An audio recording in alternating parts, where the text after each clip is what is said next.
And looking at my time, I believe it is about time to set the ball rolling for this afternoon's webinar. We are all welcome to the regular webinars prior to the IIA conference. Global leaders of the Institute of Internal Auditors, IIA GC members, Governing Council members of affiliate bodies across Africa, internal audit members, ladies and gentlemen, on behalf of the the Institute of Internal Auditors Ghana, I wish to cordially invite you all to today's webinar on the topic, Strategic Innovation. Does it matter? Now, looking at our program for today, we have from now till around 1 p.m. for the presentation. After the presentation, we'll be having a Q&A session, and then we'll be following that with updates on the IIA conference to be held in Ghana. We plan to end around 1:30 p.m. A few laid down procedures. As much as possible, we want to reduce interferences during the presentation. For that reason, we want to ask all our members to mute their mics and possibly their videos. We have the chat box available to pick all our questions and answers, which will be read after the presentation is done. We have a Q&A session as well, but I want to put all this after the presentation. So we'll be expecting the cooperation of all members to make this webinar a success. Now, the topic, strategic innovation, does it matter? I tried to find a meaning, and this is what I got. Blending strategy and creative exploration to discover future business opportunities.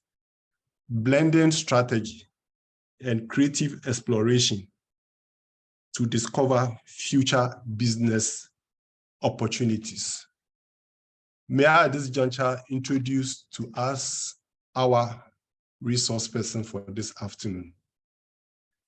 She is the advisor to the CEO of the Volta River Authority. She is an A-suite transformational leader with several years of professional experience in the private, public, and multinational sectors. Specifically, she has built a human resource and leadership career across education, telecommunications, consulting, insurance, and energy environment. This is just a few to introduce her among her tall list of skills and competencies. Ladies and gentlemen, permit me at this juncture to welcome our resource person, Dr. Mrs. Stella Agyenim-Boateng. Madam, you are welcome. Audience, our resource persons. Madam, please take over.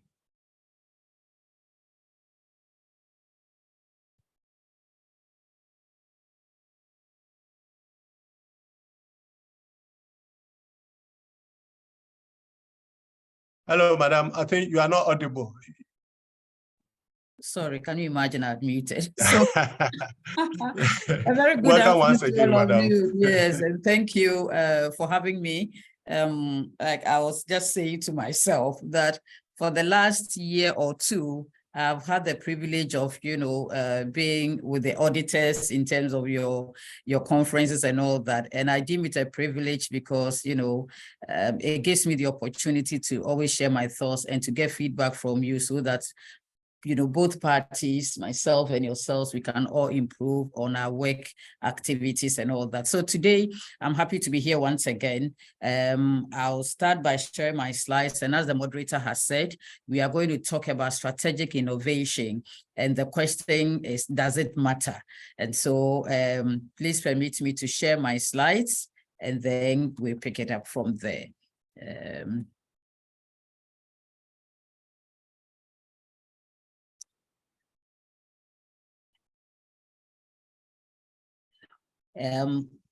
Please, can you see the slides?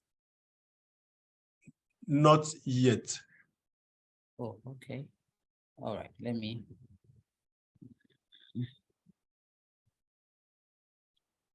Whilst Madam is sorting out her slide, Yeah. I want to add that Madam is one of the main speakers at the upcoming IIA program. So this is more or less like a prelude to full interaction with her during the IIA. Yeah, Madam, you can see your slides now. You can see it now. Yes. Okay, that's great. All right. So we will start off by, of course, you know my name, so no need for that.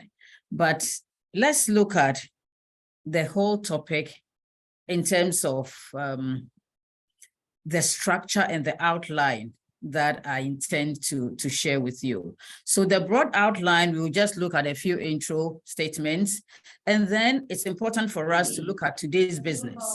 So when we know and situate this whole conversation in the context of today's business, then we will come to understand what strategic innovation itself is. And beautifully, we have had a definition by our moderator. We'll look at the benefits and we'll look at areas of resistance. Then finally, and for me, very, very importantly, it's when we look at auditors and strategic innovation. And the question then comes as to whether it matters at all. So that is how we are going to have this presentation. I want to start by way of intro to say that Albert Einstein said that no problem can be solved from the same level of consciousness that created it.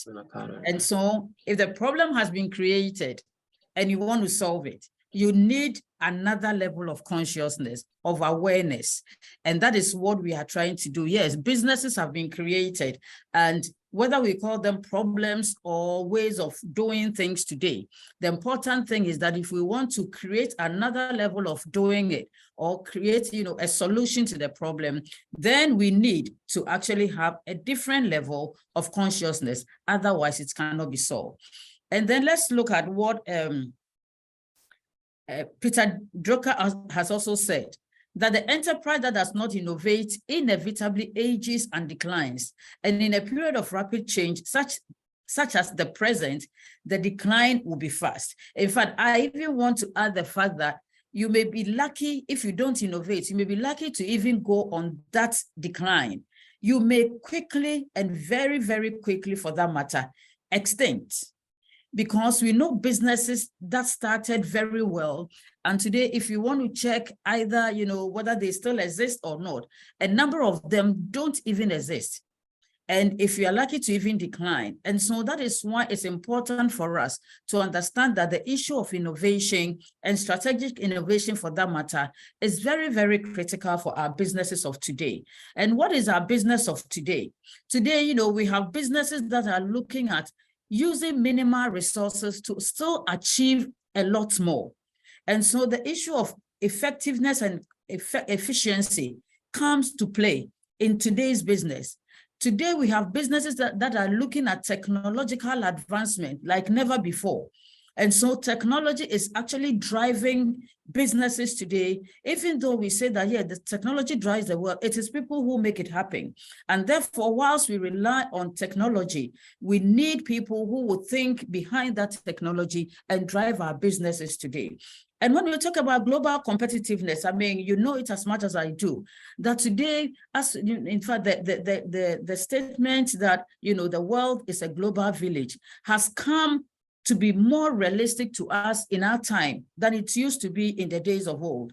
Because today, everything you do, right from, resourcing through acquisition of the right people, through development, anything that you do, including even, doing your work as auditors, there is so much competition and everything has turned to be so global that by a click of the button, you know what is happening across the world. And so we need to have, businesses today need to have people who actually think outside the box and people who actually go beyond the usual to do that which will actually make their customers understand that this business still thinks about them and the business is still on the right path of giving them what they require. And that is why we need to understand that customer sophistication today require that we do things differently from what we used to do yesterday. And again, there are so many disruptions in our work processes because we are talking about businesses that are agile, businesses that have speed to market, businesses that are not slow and bureaucratic. Because if you want to remain in business today, then this is how the concept of business is looking like, and that is how businesses are strategizing. So if that is the case, and this is the kind of business environment that we have, then we need to ask ourselves, what then is the solution? How can we find a solution that encompasses all these issues and still, give us a certain direction that makes our businesses still tick and make our businesses still grow? And so we think then about strategic innovation. And strategic innovation is basically looking at the components of mindset, a new mindset. And a new mindset obviously means that there is an old mindset. The old mindset will be looking at the status quo, will be looking at what we did yesterday. But if you want to be strategically innovative as a business, then we should start looking at mindsets that are different. And just from what Einstein said, a mindset that did not create the problem, a mindset that did not create today's situation, but a mindset that has moved from one level of consciousness to the other to be able to solve today's challenges. You need to be differently focused. So if your focus yesterday was on A, today we are saying that your focus, if you want to remain in business, should be A+++. It should move from A to B. It should move from B to C. What is the focus? And if you were scattered, in terms of, not having any focus, now you're saying that you need to bring all the scattered ideas together and be able to have a mindset that actually looks at what really will work for the business. And then you need to look at, new tools. So strategic innovation will thrive where there are new tools, and we have talked about technology. So manual, ways of doing things, manual tools, for instance, will not be helpful in our current situation. We talk about technology, and the way technology moves so fast, it's important for us to understand that without it, we cannot be in good business. And so before we even move into the strategic innovation itself, the question, the basic question is, all of us talk about innovation. Everybody talks about innovation. And sometimes I get worried when, some of these things are said without perhaps a proper understanding, and so people do not put it in perspective. So typically, if you talk about innovation, before you even move into what is strategic innovation, so innovation is of... Hello? Bye. Hello? Hi, madam, you're audible. Madam, please go on. All right, okay. So innovation is saying that, it's the implementation of creative ideas. And so before you can innovate, you need to have creative ideas, whether they are services, whether they are products, or just new ways of doing things. Because the purpose of innovation is to create business value. Every innovation must bring in its, tried value, improvements, whether in products or services, and then, creation of a new idea that actually solves a problem or gives you a better output. And so if this is innovation, then what is what is a strategic innovation then? So strategic innovation, I think our moderator, did it beautifully. But basically, strategic innovation,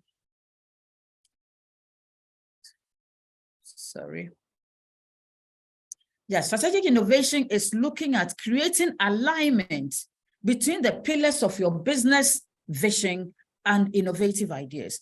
And so, as has been said, it is a blend of your strategy and your creative ideas. So when your innovation, and that's why I started by just giving a general view of innovation, because when your innovation is not aligned with your strategic vision as a business, then it may be innovative, but it may not be strategic enough for you to, help run your business or grow your business.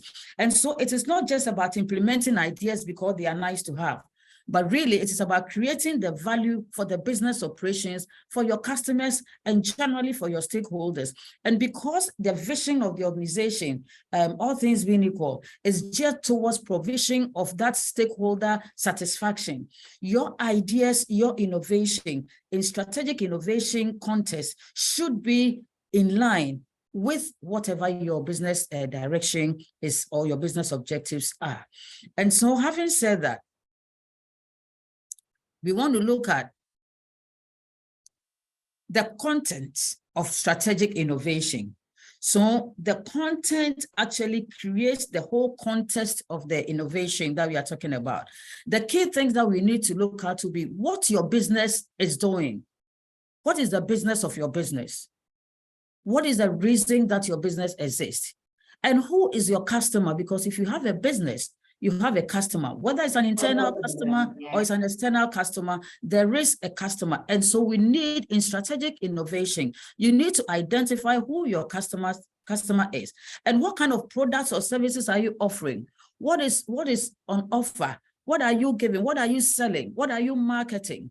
What are those? Is it your services? Is it your product? Is it something tangible or intangible? You need to identify in the context of strategic innovation what these products and services are, and how are you going to sell? How are you going to market those products and services? How are you going to offer them for somebody to think that, yes, I'll come to your business and get this service or get this product and not the other? How are you ensuring that you are delivering and offering this service such that your internal clients believe that you are adding value to their output? And so that is important for us to understand that in the context of strategic innovation, these key elements, come to play.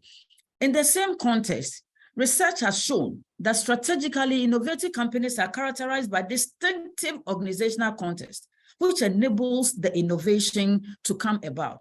And what is the context that we are talking about? So the organizational context is looking at the culture of the organization.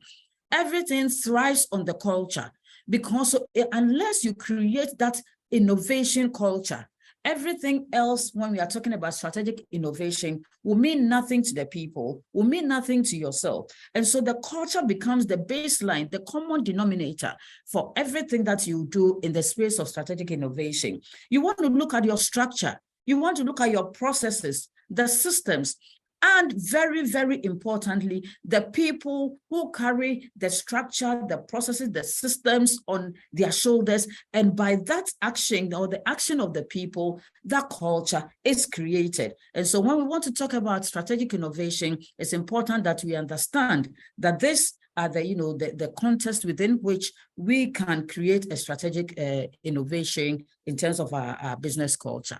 And so we come to the question as to why strategic innovation? Why is it important? Because it clarifies your priorities and sets your goals right. Because when you want to create a strategic innovation as a culture in your organization, you are able to outline your goals, the goals of the organization, the innovative activities, and it helps you to focus on your efforts. Because we said it from the beginning, that you need a new mindset, you need a different focus. So when you have been able to clarify your priorities and your goals, why you need this kind of innovation, then you try to look at the alignment. And again, we define strategic innovation as, the alignment between your vision and the innovative ideas. And so when we are able to get a diverse group of people to actually have a common goal and pursue their individual priorities at the same time, create that alignment between the organizational objectives and the ideas that they are churning out, then you understand that there's the need, for us to be able to create this innovation. And then innovation means that strategic innovation means that businesses need to constantly evolve. Because if a business does not start innovating, that business cannot continue in the way of business today. And so when businesses start with innovation, then they are able to continue on that journey. Then long-term success, if you want to ensure that your business has long-term success, then really you need to create innovation, strategic innovation that develops sustainable business, sustainable products, sustainable services, and sustainable, people who will actually drive that objective of your business. Then let us, continue. Why strategic innovation? Again, it's important for us to understand that business profitability hinges on innovation. And so we need businesses that will ultimately make profit.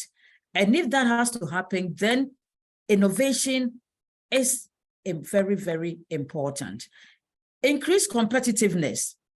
There is so much competition, and we have mentioned it from the beginning that, globally, we are competing with the world. You are not competing just with your local environment.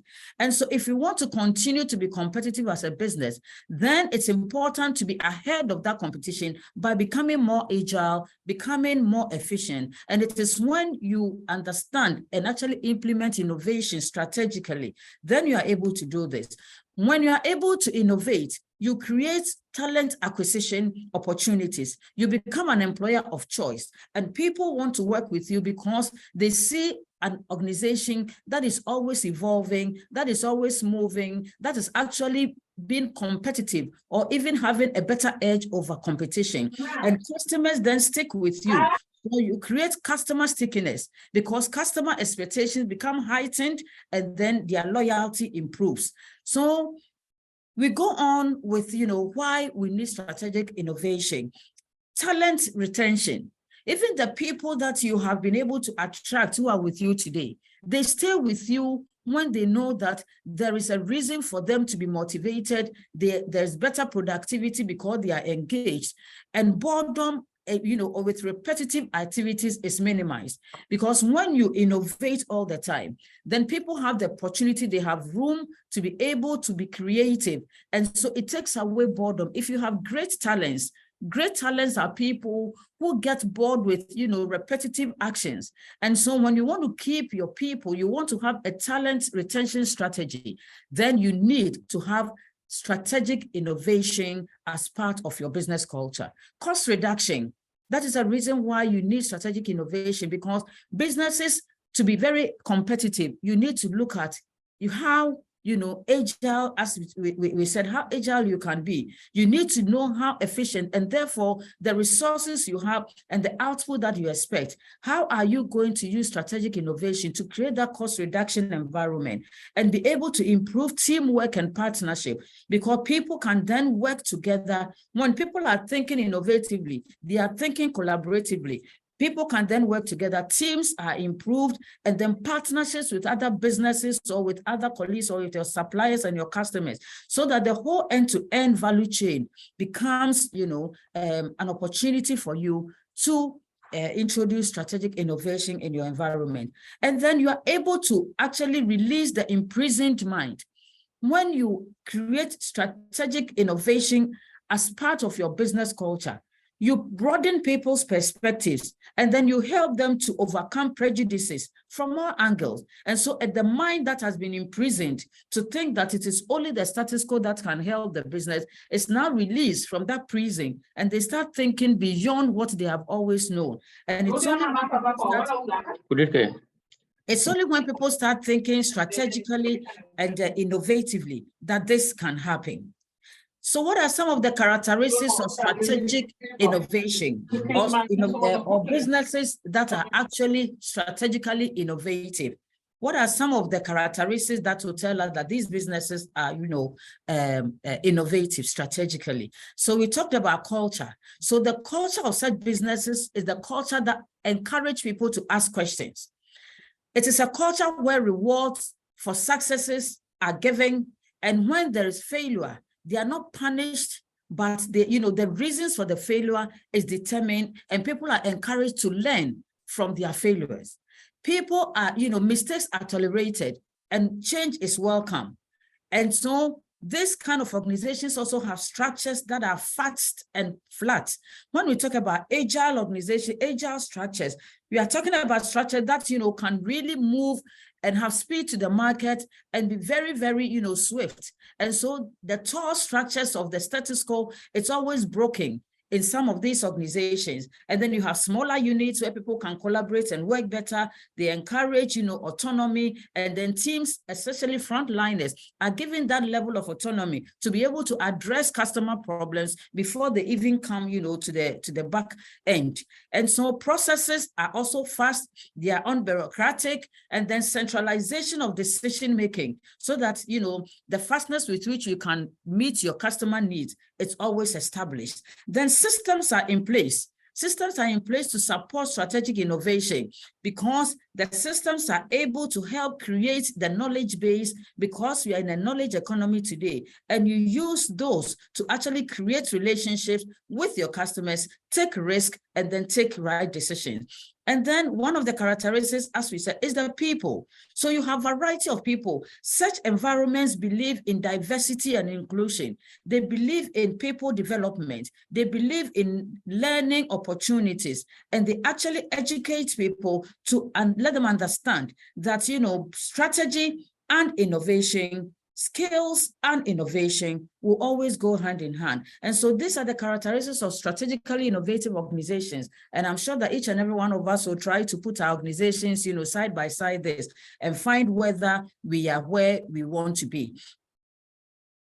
And what will be the outcome if we innovate strategically? Obviously, our businesses are going to see new growth. Our businesses are going to win new markets. We are going to expand. And then new business models, because, you know, our ideas will converge, and then we'll be able to align with our business strategy and create business models that will help us to get to the point where we have all set out to do. And the big thing in here is about increased value, because at the end of the day, one of the key pillars why you innovate is to increase your value. It's about value, it's not just about doing it. And so these are some of the outcomes of innovation. But let's remember that when we introduce innovation into any environment, any work environment, there are people who will not follow. There are those who will give us some hard times. And the question we ask is, why would they not follow? And if they don't, what are some of the expected reactions? Because it becomes a difficult situation when you think that, you know, innovation is what will drive the moment for us as an organization, but you still have resistance. And one reason why people will resist or will not follow this trend is that, you know, they prefer to stay in their comfort zones, because for them, you know, the unknown, especially what they cannot contemplate, is really a risk for them. They prefer that, you know, what they know today is what will continue to be, because that is more comfortable for them. And so people like that, the expected reaction of people like that is passive behavior. They sit on the fence. They neither condemn what you are doing, nor get actively involved. Again, there are people who will prefer near-term solutions. They want solutions that they can see and feel today, and not solutions, you know, that they cannot even comprehend or they cannot contemplate. And so when that happens, those people will prefer to kill the innovation. And what about those who think that they are experts in their own rights? And so they feel that it's if you come out with such strategic innovation or create that kind of culture, then they are losing their relevance. They think that they are losing their importance. And so such people will want to challenge whatever new ideas that are coming on the table, because they prefer the existing approach. And so you can find open opposition from some of these people. And the worst, you know, well, I mean, sometimes it's even a better option where people detest it so much that they want to change the dynamism, and when they cannot change it, then they exit. And I said that it is even a better option because you are better off, you know, creating the right environment, creating that strategic, innovative environment and culture. And those who cannot, you know, after all the reasons why this is important, maybe they exit rather than give you, you know, kill it, try to give you opposition or be passive about what is going on. But in spite of that, we must understand that as auditors, we need to embrace this strategic change. So what is it that we want to do? As auditors, we need to understand that we are problem-solving people. And the problems that, the techniques that we used in solving the problems of yesterday will not suffice for today. Again, we need to appreciate the fact that our stakeholders today are actually looking for what they call the Trinity. They are looking for us to advise them. They are looking for us to actually, through our advice, get at them to anticipate what the environment is looking like, what the environment, is doing, and why the auditor is important in the whole scheme of things. And they're also looking for us to give them assurance. And in this assurance, it is to ensure that people feel comfortable in the presence of the auditor so that they can understand why they need to respond to, call it audit challenges, audit queries, and all the other areas that the auditor is saying, this is the way to go. Again, organizations today are facing increasingly technologically driven, innovation-oriented people. And so there are so many disruptions. And if these disruptions come, you need the auditor to be in tune with these disruptions and to understand that the role that they play is very, very critical. And so they need to be innovative in the way they do their things.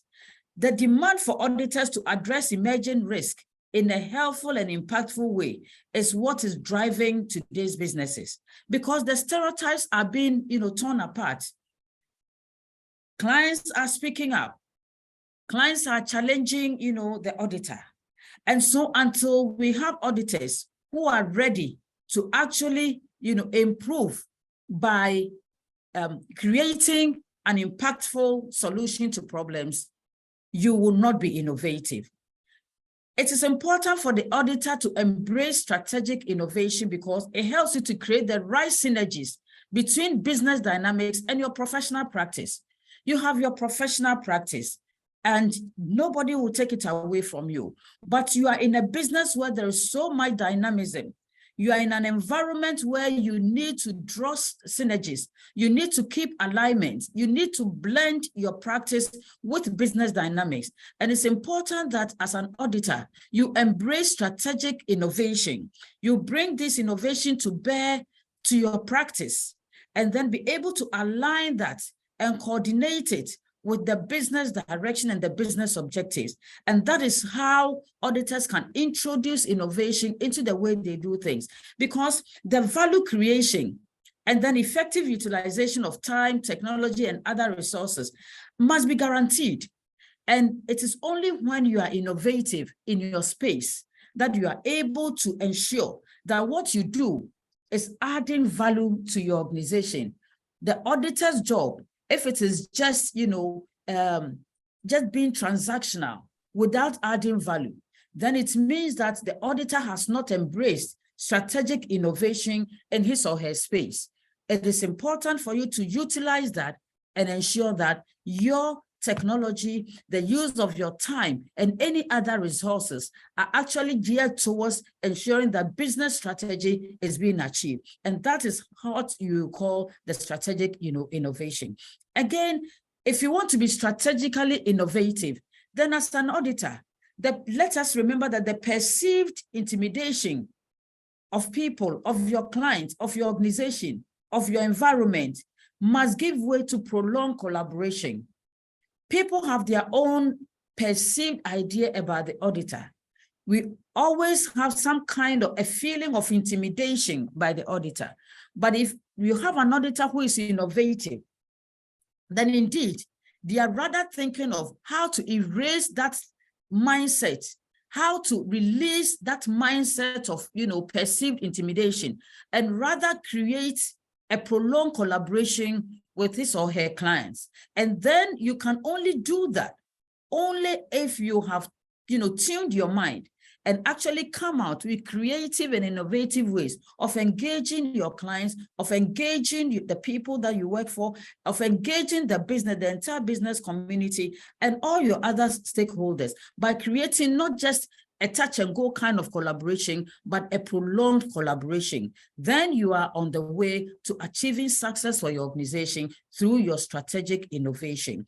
And it's also strategic innovation for the auditor, improves learning, it improves knowledge sharing, and it brings clearer insights to serve your constituents better. Because anybody who is innovative or believes or embraces innovation, strategic innovation, looks at learning. Learning becomes an ongoing activity.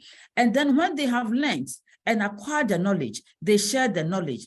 And when they have shared the knowledge, they actually give back to their people. And so the question then comes, does strategic innovation, does it really matter? Importantly, and without a doubt, we will say that it matters. And if it does, then what should we do?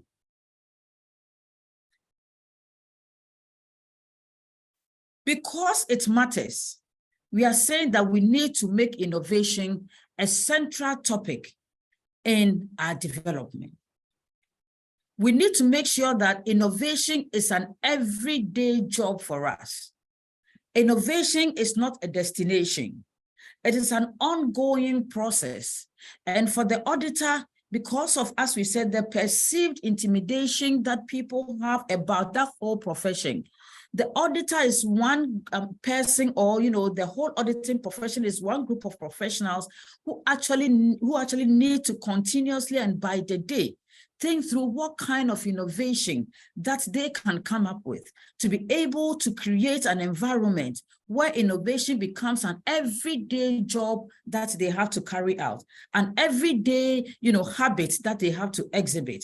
Because innovation thrives not only on top management, but with everybody, and the auditor being in that situation. So everybody is part of that innovation that needs to be, that innovation that we need to carry on. And it is important that, our auditors actually take that journey beyond just seeing it from top management. Wherever you sit on the ladder, it is important to know that innovation will thrive based on your own individual commitment. And when you want to actually showcase the innovation, strategic innovation matters, then we need to develop, a set of metrics that will track our innovation inputs. Our inputs should be thorough, and our inputs should actually create the right output. If we want our clients to know that we are serving them better, if we want our clients to actually give kudos to what we are doing, if we want our clients to actually, live up to a certain expectation, then remember that they are expecting us to advise them innovatively. They are expecting that we will actually lead the way and help them anticipate what is expected, and then be able to assure them that if we go on that tangent of strategic innovation, we are going to come out with the best output for the good of our organization. And then we will be able to help people to experiment, within that space with their ideas and with all kinds of experimentations that will help us to drive business growth. And so let us understand that if we do not eliminate waste, we cannot be innovative. How do we eliminate waste? As simple as what can be done today should not wait for tomorrow.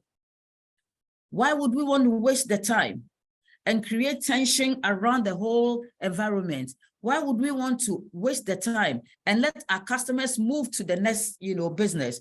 Why would we want to waste the time and continue to create that, perception, prejudices, especially around our auditors?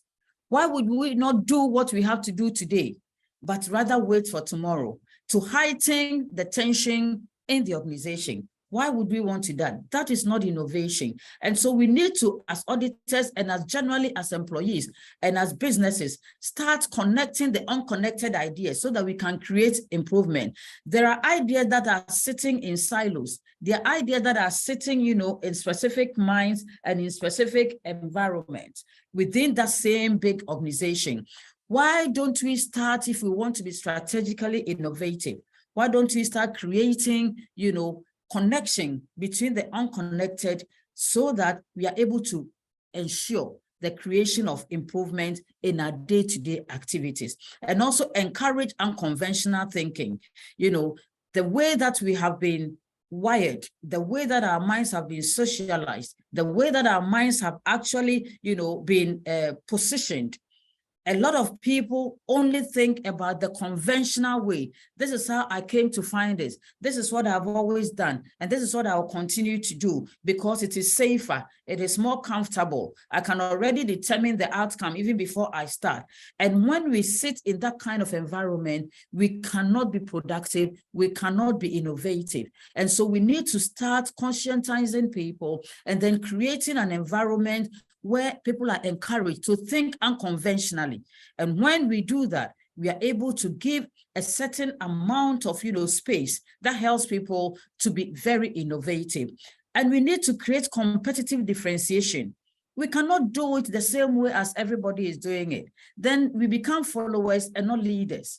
But if you want to be strategically innovative, you need to become a strategic leader. You need to lead from the front. Others may need to follow you, but you need to always step back and then make sure that you are leading and guiding the whole process. You are guiding the business, you are guiding your professional activities, and you are creating an environment where people see competition as a way of creating differentiation.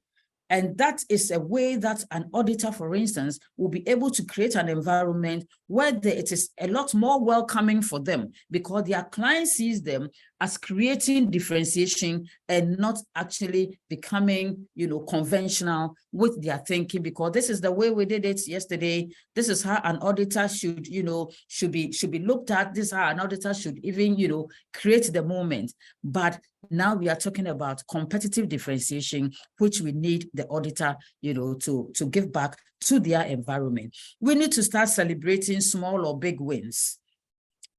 If you want your organization, you want your team to embrace strategic innovation, then we need to start celebrating whether it is a small win or a big win. Because when people's ideas are given, when people become, you know, different, positively different, when people share their innovation, when people are ready to, you know, move out of the status quo and then do something different, no matter how small it is, we need to ensure that such people are celebrated, such ideas are celebrated. Whether you find it small or you find it big, it becomes very critical for us to celebrate them and implement the ideas, because without implementation, the idea becomes just a thought, or the idea just, you know, is laid on paper and nothing gets done. And when employees feel that nothing is getting done, even though the idea has been celebrated, then indeed, they don't feel like dreaming again.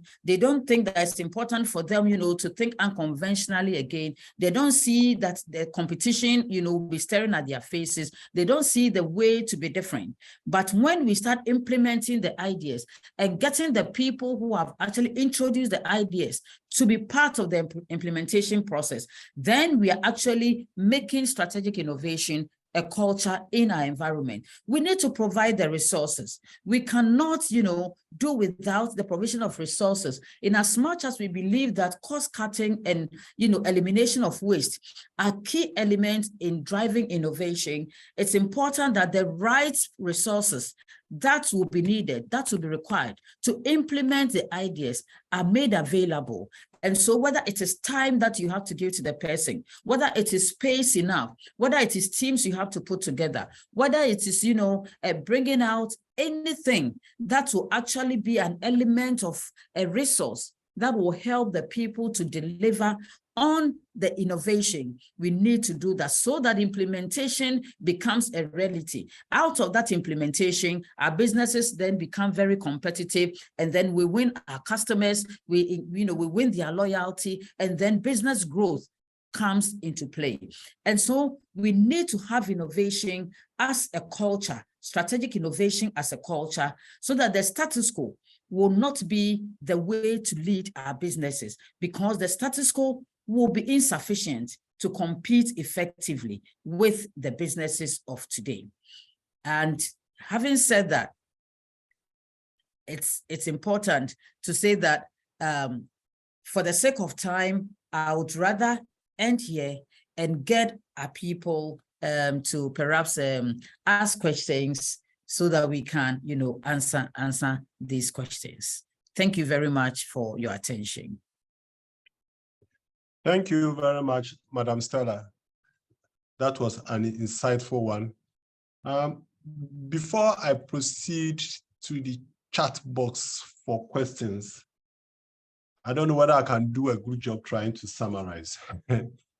But basically, I believe we should get some takeaways. Why do we have strategic innovation? I picked businesses should evolve, helps sustain products, helps businesses to grow. It opens ways to make you a better or an employer of choice. Business stays ahead of competition. But specifically to the internal auditor, you spoke about the Trinity, where we advise, we anticipate, and then we provide assurance. And it also helps us to address emerging risk, helps in value creation, and promotes collaboration against perceived intimidation. These are a few of the takeaways. Let me see whether we have something in the chat box. Yeah, from Frederick, thank you for the great presentation, Doctor. And then from Andrew, great and insightful presentation. Let me see whether there are other questions. I think most of the comments are commendations to you. Great presentation, Madam. Great presentation, Doctor. There's one here. What practical suggestion will you expect auditors to make to kickstart strategic innovation in an organization that is too conventional to survive in the current changing environment? So what practical suggestion do you expect the internal auditor to kickstart in such an environment? Madam, you may want to take that. Okay, thank you very much. Yes, so practically, we need to start looking at, in our various organizations or in the audit profession, how are people perceiving us? And that is why I started by saying that there is a certain perceived intimidation, right? And now auditors are moving away and trying to ensure that they can be call it the friend, for want of a better expression, the friend of their community, without compromising on what needs to be done. And so engagement with your clients prior to even, any auditing process, it is done today. But how is it done? How do we even carry our posture? How do we ensure that we are advising businesses? So instead of waiting for situations to happen so that we audit, the Trinity is very important, that we need to have times when auditors, I want to see auditors, for instance, call for some kind of stakeholder engagement, not just the stakeholder of the function that you are going to audit, but I want to see a time when auditors have brought all, let's say, all employees together and giving them some kind of education on what the audit processes are like. What are some of the infractions that technically we go against? What are some of the things that auditors expect when they meet with you or when they have engagement with you? How do auditors actually want to use technology so that they don't have to engage people one-on-one all the time, to be able to minimize time and manage their time and manage resources. People have not had those kind of general interactions, except the only time you will have, let's say, the auditor come to you, perhaps is when they have, they are going to have an engagement with you. They are going to have, a process to start with you. But I want to see that preemptive engagement with stakeholders, irrespective of whether you are going to have, a kind of professional engagement with us or not. When will we have that? So that people from at every point in time, at every level, can ask questions, appreciate the work of the auditor, appreciate the reason why we need to give that input to them, appreciate the fact that when there are recommendations, they actually impact on our business reputation, the impact on our business sustainability, the impact on our business growth. And therefore, I need to see the auditor in this light and provide my answers to them whenever they need it, ahead of even the time that they may have suggested. I think that when the engagement becomes a lot broader and, much more is, detailed, it becomes a lot better for people who, you call your clients today.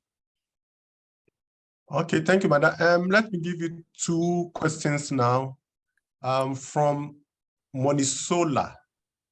Please, can you expand on allowing slack in an innovative organization? Then the second one from Elvera. As an internal auditor, what do you do when your innovative strategies are not being applied in the organization or the institution? You may want to take these two, then continue. Yes, okay.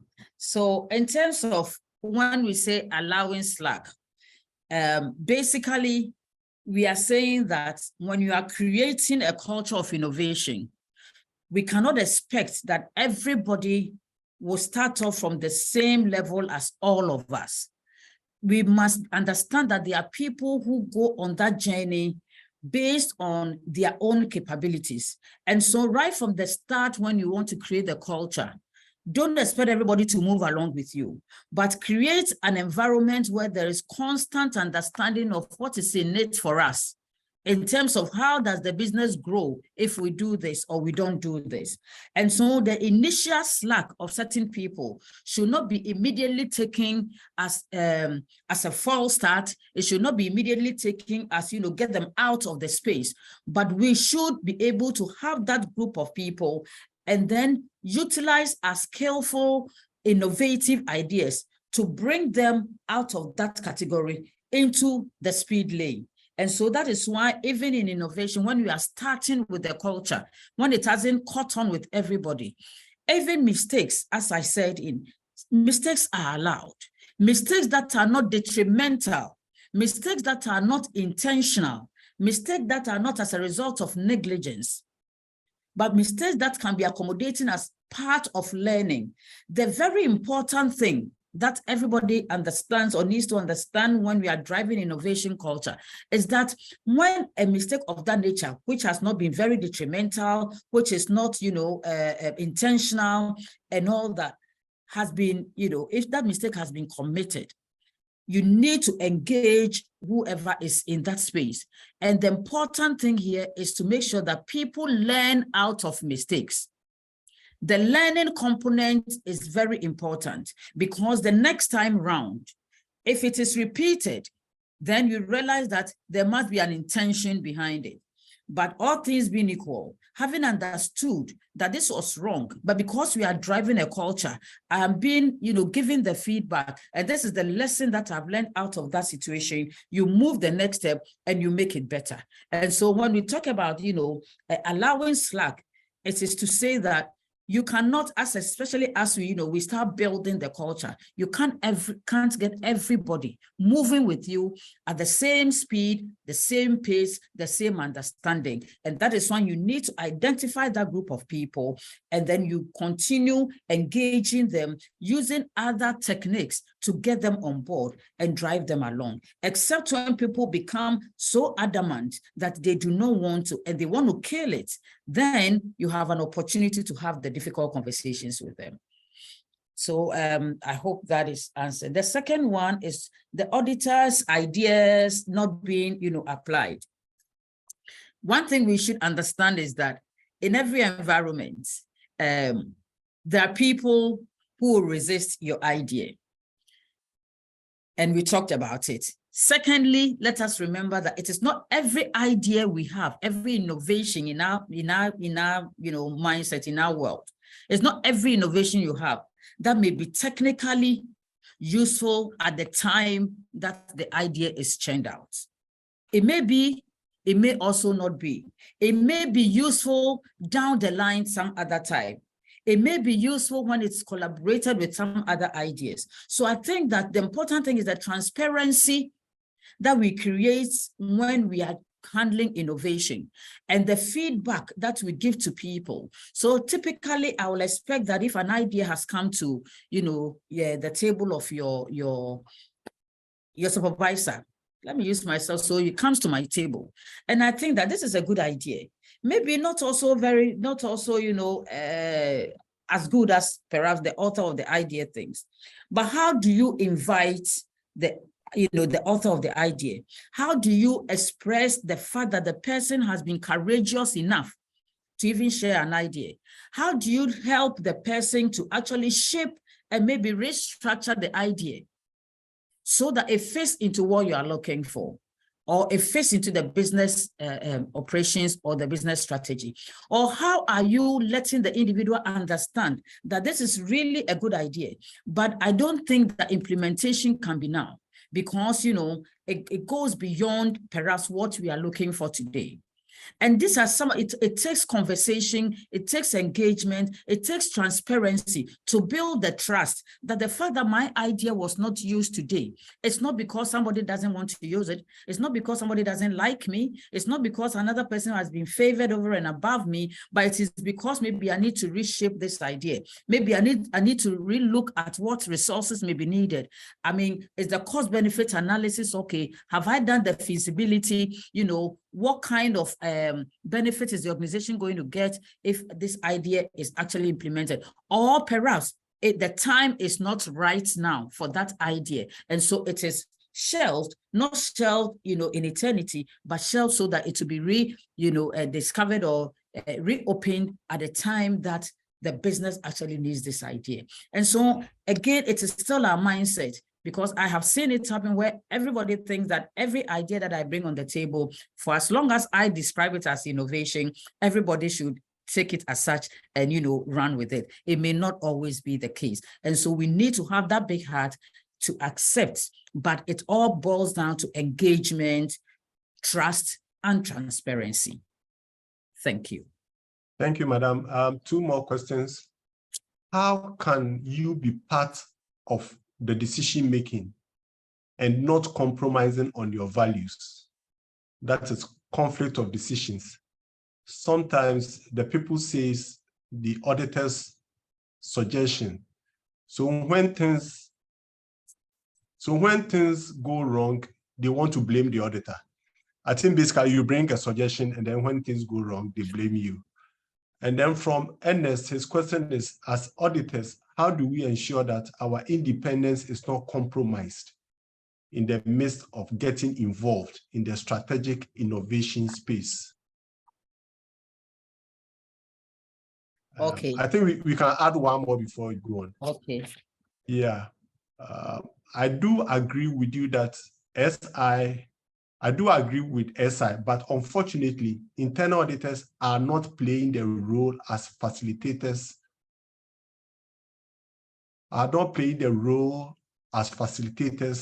of the create, loot, and share in our institutions. Would you describe that practice as an innovation? Please, can you come up with a third question again? The third question is that internal auditors are now playing the role as facilitators of create, loot, and share in our institutions. Will you describe that as an innovation? Okay. Can I take that third one first, because it's quite an interesting one. So when we talk about innovation, and I think as we explained it earlier in the earlier slides, we talked about certain key things. And just remind ourselves, we talked about value creation. We talked about elimination of waste. And we talked about, business alignment, right? In all these, I will not see where create, loot, and share add value to the organization. I cannot see how create, loot, and share will eliminate waste. I cannot see how create, loot, and share will reduce costs. And I cannot see how create, loot, and share will improve, improve business reputation, business strategy, or business objective. So I think that the long and short of what I'm saying is that obviously is not an innovation. It is a negative, impact that you bring to your organization. And very soon, that organization will go down the drain. And I cannot, imagine that auditors will even think of a role like that. And so let us actually understand that if you want to play your role and be a facilitator in an environment of create, loot, and share, you will not be contributing to the strategic, innovative culture that we want to create. So that is the third one coming first. I think the first one was talking about how can you ensure that you do not compromise, yourself in the midst of strategic innovation. So what is innovation? New ways of doing things for the better. Very simple. New ways of doing things for the better. And therefore, what it means is that if you are doing things better, you are getting your audit reports out, much faster. You are engaging people, in it to understand the space that you are in. I don't think that is, compromising your professional ethics. Again, I have said that it is not the place of an auditor to ensure that there is, intimidation or to get people to do the wrong things, because it costs to even correct the wrong one. And that is why you will not want to wait for people who may rightly or, wrongly know that this is a risk. This is not the right process, and still go on that route. And the auditor waits to see that, well, I want to wait till you have come to the end of that, route, and then I will tell you that this is what, maybe this is what you have done. These are the sanctions. It is important to be innovative strategically by letting people understand the risks involved in taking a certain action or not taking a certain action. It is important to let people understand that risk taking has reputational, import to the organization. And what will your reputation, if it is held in high esteem or it is low, what will that do to the organization? And if the reputation is low and it impacts the growth of the organization, what does it do to us as employees? We may wake up one day and there is no business. And that is what we call innovation, where people are upfront with what people need to do in our circumstances, in our environment as clients, so that they do not create the mess for us to clean the mess and then show them that red card. You would have still caused the damage for your organization. But if the auditor is able to become so innovative as to find ways of ensuring that right processes are followed, people understand why they should follow the right processes. People understand why time is of essence to the auditor. These are innovative ways that will definitely not compromise your professional credibility. And so that would be my response. I think the second one, which now becomes third, is, let me see if I got that. How can you be part of a decision-making and not compromise on your values? And so, because I think the question is more like, when an auditor makes a suggestion and something goes wrong, you are blamed. Yeah. I think it will not be the auditor will not be the only professional to make a suggestion, and if it goes wrong, is blamed. I'm sure that if your legal department makes a suggestion and then it goes wrong, they'll be blamed. If an HR, a finance, whatever. I think the important thing we are driving at is that the suggestions that we make, the innovation that we want, innovative idea that we want to give to our organizations or our businesses, we need to actually put them on the scale of testing. And that is why I said that if, for instance, your idea is not taken, it is not because somebody wants to throw it away, but maybe on that scale of testing, it didn't get the enough solid roots to be implemented. So the auditor also, in the same way, as part of decision-making, whatever recommendations, whatever ideas, whatever suggestions, you need to ensure that it actually, what are the pillars that you are actually, or boxes that you are taking to say that, if my idea takes maybe 6 out of these 8 boxes, then it is an idea that I need to put forward, because it is going to help the organization. It's going to actually align to our business decisions and our business objectives and vision. And so that is how you need to do it, but not to stay outside of decision-making, because we think that if something goes wrong, we will be blamed. That is why we need to do that sense check of what we put on the table for our businesses. I hope I've answered the 3 questions, Mr. Moderator. Yes, so much well. Please, we have about 5 more minutes for the question and answers.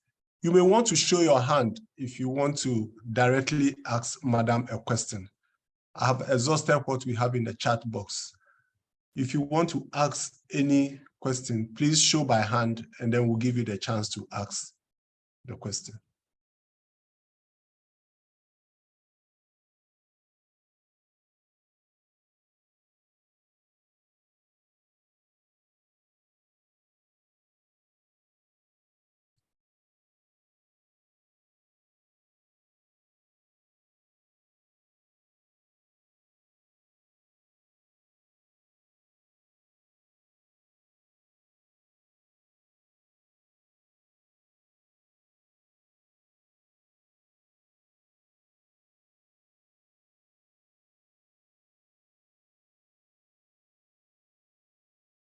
Okay, I think I have one more question from Brenda. Please, how can the internal auditor position itself for management to involve them in decision-making? How can the internal auditor position itself for management to involve them in decision-making? Okay, thank you. And to answer that, I think I want to share one of my personal principles that have kind of driven me in my career, in my life. And I always say that you are relevant, you are responsible for your own relevance. And I say this to mean that the relevance that you bring to bear depends on how well you want to sit as part of decision making. If professionally people have that status quo, old-time mindset that as an auditor, don't let me get into any space. Let me wait till something happens. Then I'll say, well, this went wrong, just as I've said previously. Then people may not see, or for that matter, directly to the question, management may not see your relevance, in terms of proactive decision-making, proactive advice, proactive anticipation, right? And proactive assurance. So we need to keep that trinity in mind, that people or in management, you want to see the relevance of the auditor based on this trinity. What is the auditor advising? Well, the auditor want to wait till, he or she is approached for advice. Can the auditor see situations, general culture of a business, that this is what comes, to mind. Can the auditor actually indicate by a certain trend analysis to say that over the last couple of maybe years or months, from all our auditing engagements, we realize that this is running through. And so our suggestion to management is that we need to perhaps run this education. We need to perhaps alert people of this. We need to do X, Y, Z. There is no management that will actually not be happy and comfortable with those kind of, anticipated or, advice that actually come from people who have data to prove that over the years, these have been the issues. How do we deal with them? Because sometimes you see the same issue occurring over and over and over and over again. In every audit report, you may find a particular issue occurring. What is the auditor advising? What is the auditor assuring management that it should be done? And when that becomes, I think that we will be establishing our own relevance so that management cannot do away, as it were, with the kind of advice that will support and minimize our risk as a business. Because when the risk is high and anything happens, whether it's an auditor or a non-auditor, if the business runs down, everybody runs home. So again, for Brenda, that will be okay. I think we'll take one more from Eliab. The question is, how can the characteristics of strategic innovation be achieved in this global economic decline? Advise as an internal auditor. Yes. So when we talk about economic decline, and I'm glad he said global. So we realize that every environment is going through some kind of decline of a sort, and so are businesses, right? And that is why, as an internal auditor, this is the time that you don't even have to look on for the wrong to happen before we write it, but to anticipate that in such a global, environment, whether it's, the economic downturn has become almost like a turmoil. What should we do? What should management anticipate? And how do we advise and assure that, we keep our business intact? So those characteristics are saying that these are the things you are looking at. Businesses, in spite of whatever we are, this is the time they are looking at profitability. Businesses are looking at, acquiring the right talent who can just, drive their strategies for them. Businesses are looking for, structures that will actually play out, culture that will be sensitive to cost cutting, sensitive to waste reduction and all that. How will the auditor in this sensitive time and this global downturn be able to bring those characteristics to create innovative environment for their businesses to thrive? And I think that, this is the best time, to get those kind of ideas as an auditor, and then use each of the characteristics that we have talked about, your processes, policies, the people themselves. How do we build their capabilities? How do we build their professional flair to actually deliver? Because at this time when there is the global, economic downturn, this is the time that you want to minimize as much as possible every risk, because the minutest risk may have a serious repercussion on your organization. And the role of the auditor, is to have that kind of, as I call it, the trend analysis based on the context we are in today, and see what is happening globally and position what really reflects your local current business environment, and plot it in to say, this is the advice. this is what we should anticipate. And this is how we should, work around it through whether your own capability building, your understanding of the environment, and then acquisition of learning and knowledge, which should be shared for the benefit of every organization, because that is what will minimize our risk levels and improve and increase our reputation. Thank you. Thank you very much, Madam. I believe, according to the president, she's saying that was very insightful delivery, and she's looking forward to more at the conference. Yeah, thank you. Before I thank her, I even want to say that she's actually set the appetite for the conference. Those who have registered should look out for more. Those who haven't should get on board quickly. Madam, on that note, we want to say thank you very much on behalf of the Institute and behalf of everyone to you. And like we said, we look forward to meeting you again at the conference. Thank you very much. Thank you, everybody. And yes, I pray that God will give us, life and strength to be able to join you at the conference so we can share ideas together. Thank you. And thank you to your leadership for always, making me part of the auditors conference and association. Thank you. Bye. Thank you very much. Okay. Yeah, now to the Secretariat, there's a request for the video playback of Madam's presentation. They believe the slides is not enough. They want to hear more of it. I don't know if that can be arranged.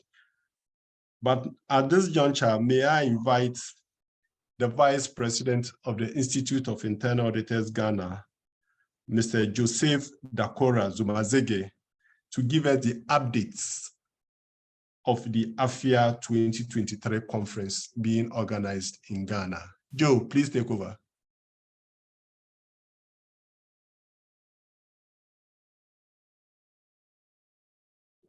Thanks very much, Nee. I don't know whether you can see my screen. Yeah, we can see your screen, yeah. Okay, so good afternoon, good evening, and maybe good morning, depending on where others are joining us from. So we are grateful to Madam for what she's been able to give us.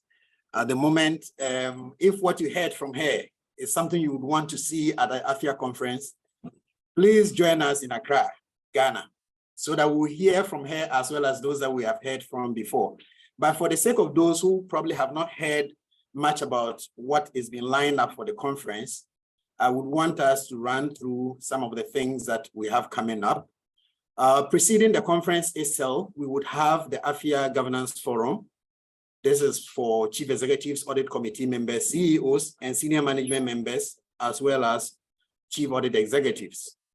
This one is going to be held at the Movenpick Ambassador Hotel in Accra, and the rate at the moment now is $350 USD. There was a better rate earlier. For the IIA University, which is targeted at practicing internal auditors and others who would also want to acquire some of the skills that internal auditors need to deliver on their jobs, we have two focal areas, quality assessment and data analytics.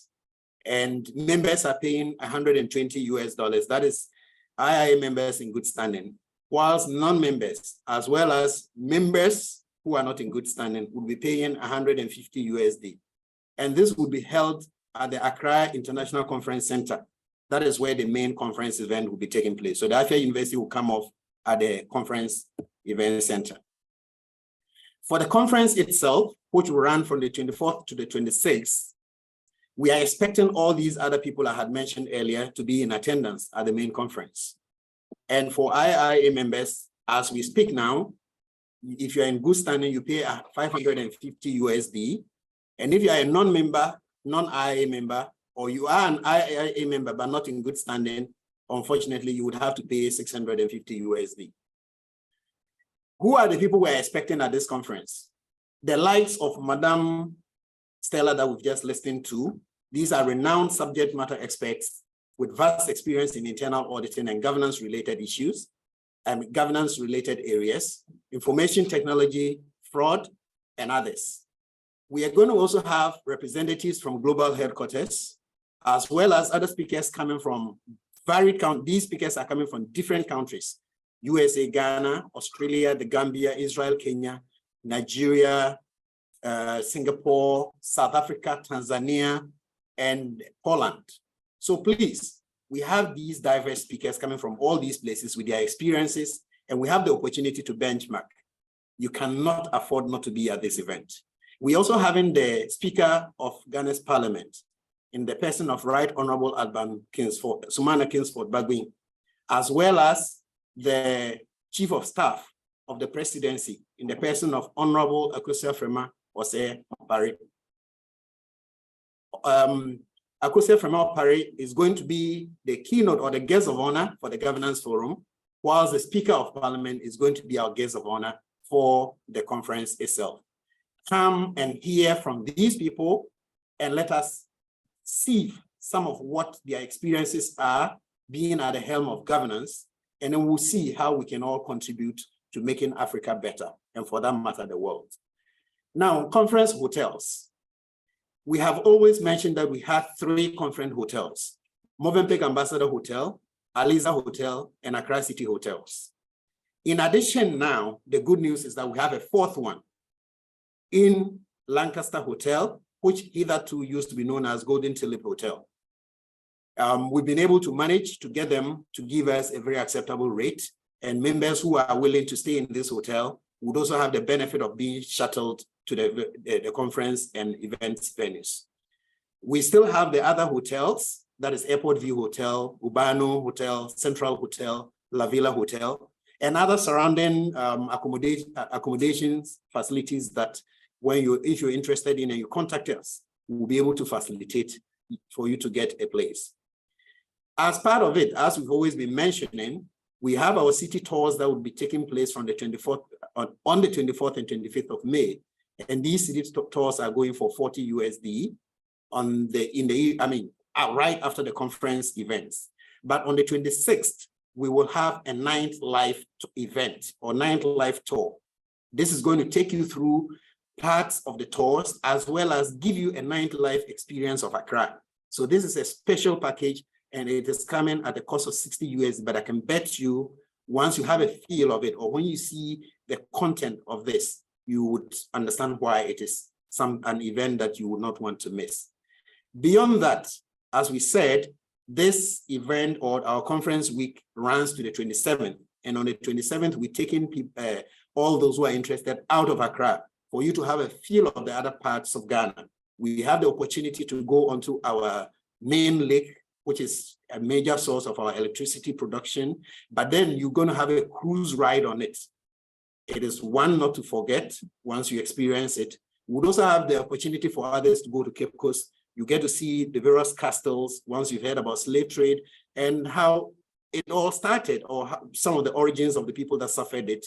You get to have a feel of that. You also get to understand, have an experience of some of our tourism facilities that are also located in the southern central part of Ghana. You get to walk on the Canopy Walkway and have other sightseeing that come with this particular tour. So the tour to the beach side or the seashore is going to cost you $70 USD. But as I said, it's not just about seeing the seashore, it's about seeing historical events and then the stories that lie behind that, how Africa was affected or suffered the consequences of slave trade. Now, how do we get into Ghana? For ECOWAS visa passport holders, feel free. You can stay in Ghana for 90 days without a visa. So you don't need a visa. Just buy your plane ticket, make sure you book your hotel and come into Ghana. For delegates from non-ECOWAS countries, you would require a visa at a fee of $150 US. The following countries would give you visas on gratis: Kenya, Lesotho, Namibia, Tanzania, Uganda, Zimbabwe, Seychelles, and Mauritius. If you're not coming from any of these, the countries I've listed, please, we have the opportunity for you to have a visa on arrival. And we started issuing visa on arrival letters to interested participants.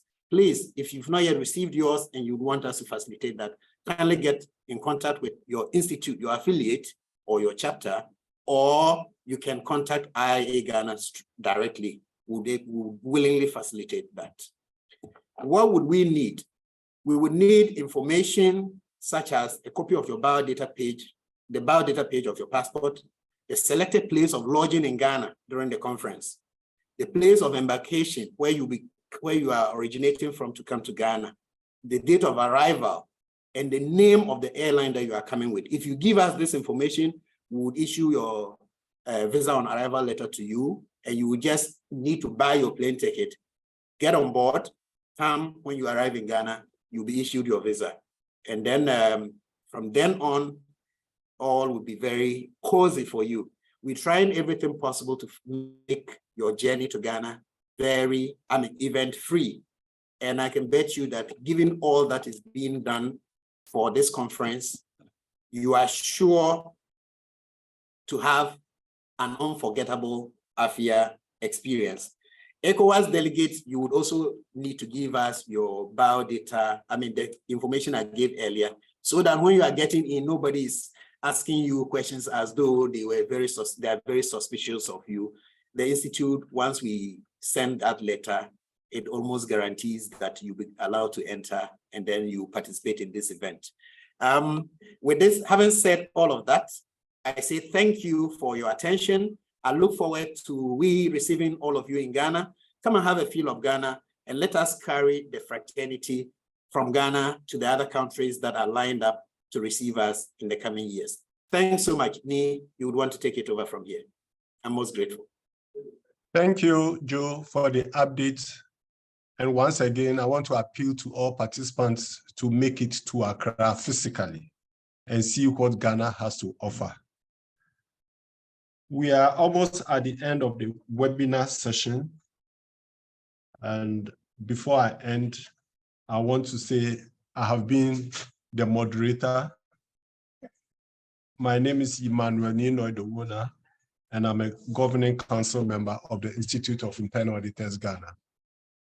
On that bright note, we say thank you once again and goodbye to all who participated in this conference. I counted about 172 participants for this program, and I believe we've all had something very good. Thank you very much from Collins as well. Thank you, everyone. Bye-bye.